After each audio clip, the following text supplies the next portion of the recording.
વિપત્તિ સમયે હાથી પણ કૂતરાની મદદ માંગે છે, પણ તને કાઢશે ના કરી શ્વાન ભલા.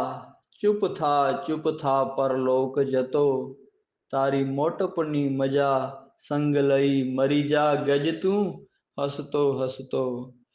આ વિપત્તિ આવવાનું મૂળ શું છે? વિપત્તિ ક્યારે આવે? ત્યારે હનુમાનજી કહે છે કે કહા હનુમંત વિપત્તિ પ્રભુ સોઈ, જબ તબ સુમિરન ભજન ન હોય. જ્યારે માણસ સ્મરણથી, સત્સંગથી, ભજનથી વિખૂટો પડે છે ત્યારે જ વિપત્તિ આવે છે, અને ત્યારે જ પરાંબા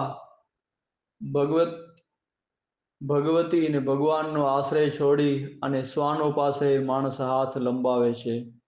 52 ફૂલડાનો બાગ, કવિ કાગ.